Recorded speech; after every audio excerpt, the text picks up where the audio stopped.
Selamat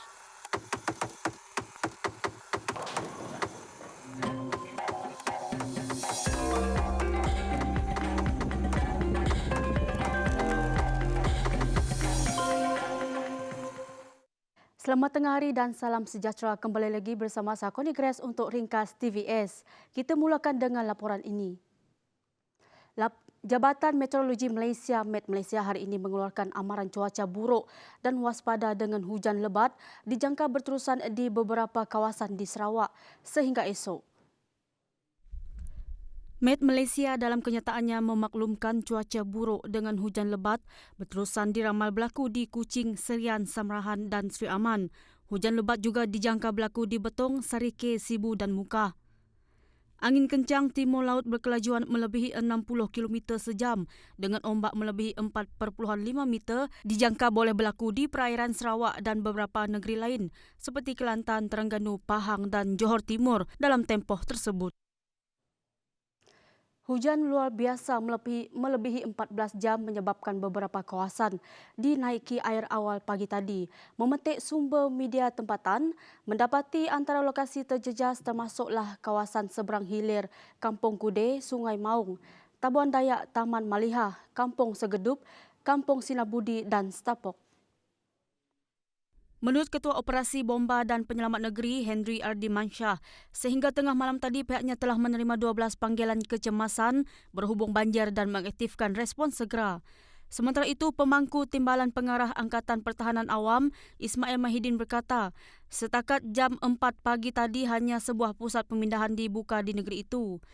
Sementara itu, di Bintulu pula, 6 kampung dilanda banjir sejak petang semalam, susulan fenomena air pasang besar. Jurucakap Sekretariat Jawatan Kuasa Pengurusan Bencana dan Bantuan Daerah Bintulu berkata, 6 kawasan yang dinaiki air ialah Kampung Kuala Tatau, Kampung Baru, Kampung Jepak, Kampung Kemunting, Kampung Sinong dan Rumah Panjang Layang di Sungai Mas. Menurutnya, fenomena air pasang besar itu turut menyebabkan beberapa kawasan di Pasar Lama Bintulu dinaiki air sehingga 0,5 meter. Bagaimanapun, paras air di 6 kawasan terjejas masih lagi berada dalam keadaan terkawal dan tidak perlu dipindahkan. Sementara itu, Ketua JBPM Zon Miri, Penguasa Kanan Bomba Lau Poh Kiong, turut memberitahu beberapa kawasan rendah di pesisir Pantai Miri, dekat Kuala Baram dan Pulau Melayu, turut dilanda banjir kilat sekaligus memindahkan 2 keluarga di kawasan terbabit selepas rumah yang didiami mereka dinaiki air. Dalam perkembangan lain, satu kejadian tanah runtuh berlaku di Bau menyebabkan kerosakan pada jalan antara Kampung Suba Bandar dan Kampung Grogo Bau susulan hujan lebat sejak Selasa. Ekoran kejadian itu hanya satu lorong sahaja dapat dilalui. Situasi ini dilaporkan oleh penduduk sendiri kira-kira jam 8 pagi tadi melalui posting di laman Facebook yang kemudiannya tular. Pengguna jalan raya diminta berhati-hati dan mengawasi keadaan jalan serta tidak memandu laju di kawasan ini. Pihak berkuasa dilaporkan berada di lokasi bagi memantau sebarang pergerakan tanah dan beberapa langkah keselamatan telah dilaksanakan.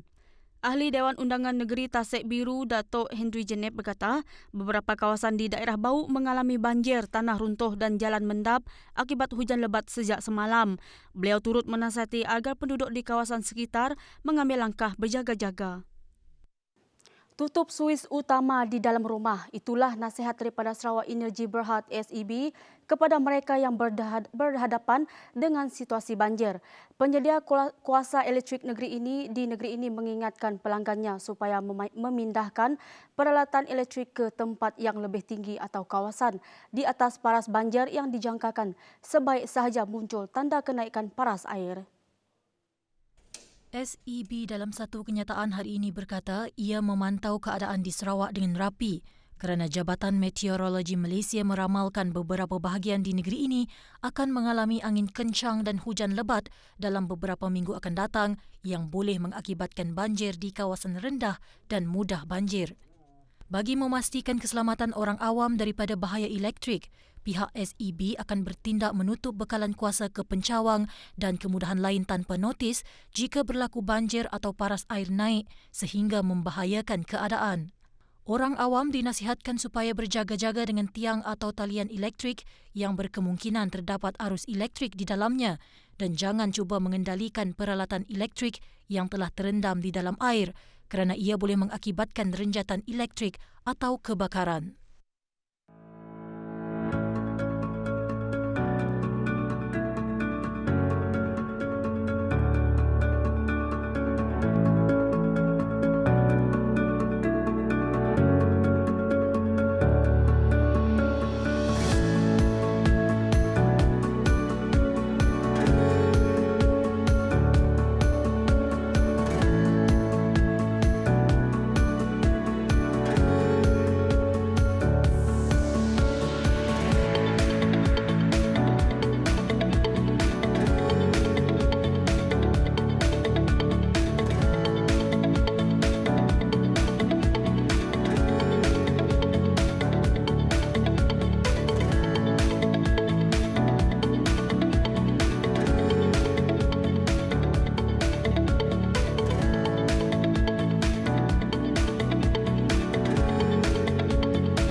Organisasi media bagi tujuan penyampaian maklumat di negara ini dibenarkan beroperasi dalam tempoh pelaksanaan Perintah Kawalan Pergerakan PKP yang bermula hari ini.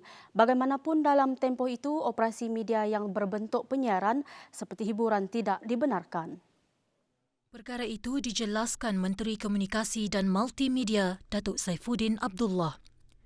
Namun negeri yang terlibat dalam Perintah Kawalan Pergerakan Bersyarat PKPB dan Perintah Kawalan Pergerakan Pemulihan PKPP, operasi organisasi media boleh diteruskan mengikut prosedur operasi standard yang ditetapkan.